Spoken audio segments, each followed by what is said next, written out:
Breaking news! Mongolian Health Ministry Task Force have just released a report on the health in Mongolia. They've generously shared the video with us and it will soon be presented to relevant government officials. With Mongolian SFU News Hour, you're seeing it first. I'm Sandra Shergill here talking with Mongolian Health Ministry Task Force to gain insight into the new report they have released. Team, what is the current burden of disease in Mongolia? What are the challenges this country is facing? Mongolia is currently in the midst of both epidemiological and demographic transitions. So Mongolian top issues of concern are therefore breed-free diseases, but communicable diseases are also concerning child populations. Mongolia is consistently below the averages of its regional health indicator values, with the exception of maternal health. Howard is our top epidemiologist in Mongolia. Can you elaborate on the top causes of death in the country?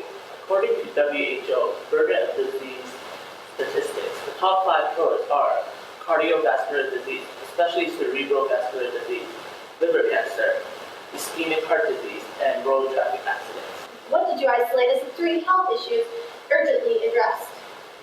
So high rates of death and valleys are attributable to air pollution, which is causing a significant number of cardiovascular disease.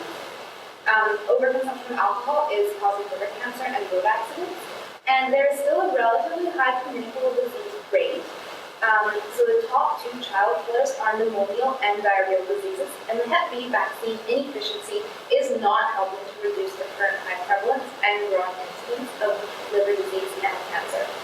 Considering these top issues, what populations are specifically at risk? In terms of air pollution, coal has been the main energy source of Mongolia.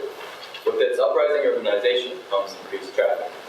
And air pollutants are concentrated in cities and endangers almost half of Mongolia's population that currently resides in Ulaanbaatar, the capital city of Mongolia.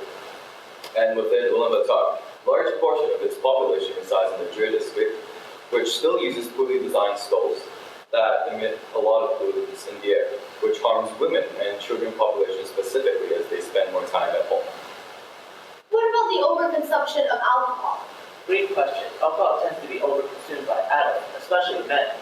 It can be seen as something social since it is in their culture and many people around them drink it. This is a behavioral risk factor. 28% of the road accidents associated with adolescents is accountable to the overconsumption of alcohol. And we also have the issue with still relatively high prevalence of communicable diseases. We've isolated 3 for the potential that we see in significantly lower prevalence. So those are the top 2 child killers Amanda mentioned earlier, as well as hepatitis B. While 95% of the population is vaccinated against hepatitis B, only 75% of the rural citizens have been effectively immunized. Tell us about the interventions suggested throughout your report.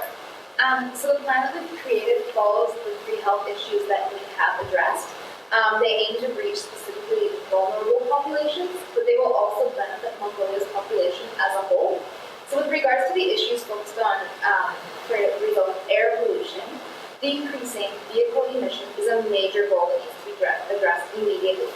So this would involve promoting other means of transport, such as programs like Walk to Work Week, and encouraging the use of public transport to take the vehicles off the road. In terms of reducing emissions due to indoor air pollution, we recommend focusing on the transition to clean energy use within the homes in Jur districts. It will be important to move away from solid fuel use and to raise awareness in regards to wind energy. As well, educating mothers and encouraging them to keep children out of the cooking areas is essential to reduce the exposure of these indoor air pollutants to the children. We are trying to target the alcohol issue through more of an educational campaign. We seek to place it in the school curriculum. By doing so, we want to lower adolescent road accidents and any risk-associated issues. In turn, we want a lasting effect for both their family and possibly the future generation. And finally, in terms of the communicable disease issue, we're suggesting a vaccine strategy. Pneumonia and diarrheal vaccines are cheap and efficient and can be added to an existing immunization program in Mongolia. We've also outlined a strategy addressing the hepatitis B gap between rural and urban populations following a 2012 measles vaccination. Thank you all so much for being here today. Mongolian News Hour, back to you.